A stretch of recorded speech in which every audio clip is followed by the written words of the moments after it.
Okay, so you've been a runner all your life, but then now you're getting aches and pains, you're getting maybe some injuries, and it's running is not as enjoyable as it used to be. In this video, I'm going to go through some of the things that you can do, some things to avoid, and the things that you've been doing wrong so far.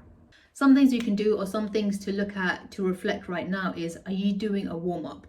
Any sort of warm-up before your weight training. Chances are a lot of people that I speak to working in the gym, they go, they have their gear on, they go out onto the road and they go straight into running. There's no warm-up, there's no dynamic stretching or static stretching, there's no mobility, there's no warming up the joints, there's no telling the body, hey, let's get ready for a run, let's get ready for that impact. Because when you run on the street or wherever, it's high impact on high impact on the joints, the bones, it's just high impact. And unless you've strengthened your body with some sort of weight bearing, it's just in the long term, it does cause injuries. And running is fantastic, I'm not disputing that, but if you have to do some things to strengthen the body so that you can continue running. Stretching could look like this. For the legs, it's leg swings, leg circles, it could be quad stretch, any type of stretch. Just you're kind of telling the body, hey, we were sitting down, even if we were walking, now we're gonna need a little bit more energy. I need you to be turned on and we need to kind of focus on this run. Lower body warm up. Hold on to something. I'm gonna go straight into leg swings. 5, 4, 3, 2, 1. Facing the wall. 5, 4, 3, 2, 1. Other side. 5, 4. You should feel it in your hamstrings. 3, 2, 1. Hip openers.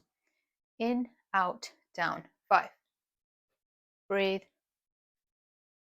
2, 1. You can hear the cracks. And the other side.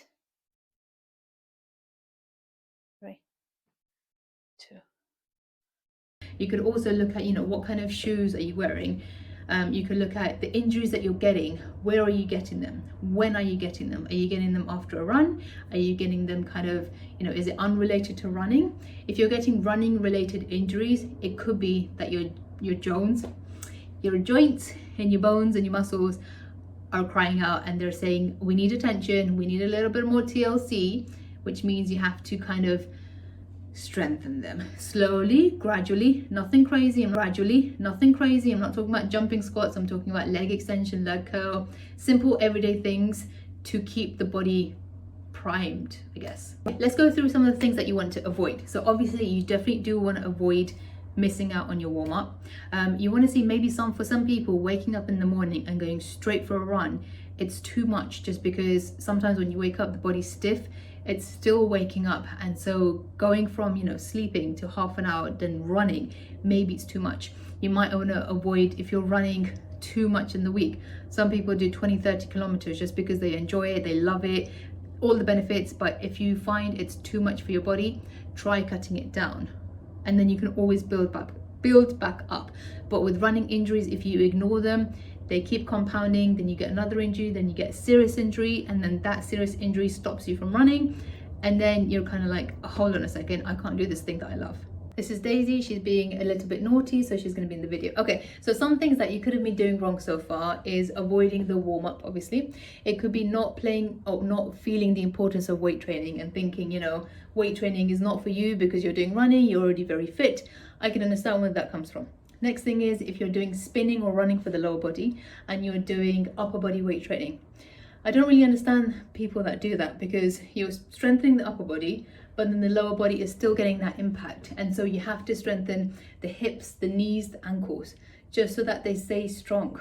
Okay, I'm gonna put this one down, I'll be back. There's a couple of movements I always recommend to my runners. One of them is on the cable machine, and I call it a 7-way because I've come up with it.